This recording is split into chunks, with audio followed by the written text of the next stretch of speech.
Thoughts on the Bible readings: 1 Samuel 24, Jeremiah 1, Matthew 12, for July 11th. 1 Samuel 24 verse 7 tells of David and his men hiding in the wilderness of En-Gedi, which means the eye of the fountain, or the eye of the wild goat, where Saul was pursuing him. Saul went into a cave to release himself. David's men urge him to slay Saul, as it seemed to them that God had delivered David's enemy into his hand. David tells his men that he cannot innocently lift his hand against the Lord's anointed. David stealthily enters the cave and cuts off the corner of Saul's robe. After this, he was ashamed that he had done this. Verses 8 to 15 speak of David calling after the king from a safe distance and relating to Saul what has happened. David says that there is no way that he would have killed Saul, and the proof was in David's hand. He claims that Saul was pursuing an insignificant flea. David claims that Yahweh will vindicate his righteous behavior. Verses 16 to 22 reveals Saul's pathetic response to David's plea and an acknowledgement of David's faithfulness and a declaration that God will continue to bless David for this reason.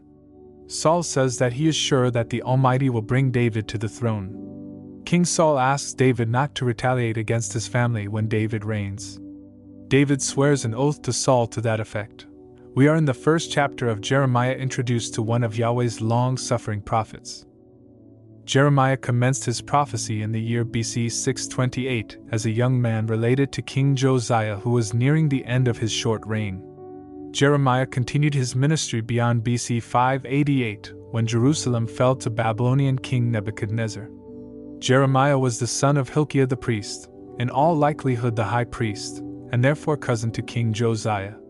His ministry within Judah lasted from the end of Josiah's reign, occasioned by his untimely death in battle with Pharaoh Necho, until the dissolution of the kingdom under the faithless and vacillating Zedekiah. Jeremiah played a central role in the unparalleled reforms of Josiah and was himself devastated by the premature removal of the king he loved. He was foreknown of God and chosen before his birth to be a prophet to plead with God's people to reform, and also to the surrounding nations, a task which, as youth, he found daunting. Nevertheless, he was strengthened to perform this in the face of persistent and hostile opposition.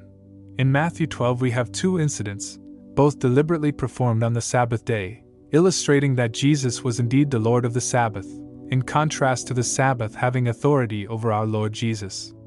The first of these confrontations between the Pharisees and Jesus' disciples was whether the disciples had the right to pluck and eat the ears of grain. Jesus cites the precedent in David's eating of the showbread, which our readings from 2 days ago highlighted.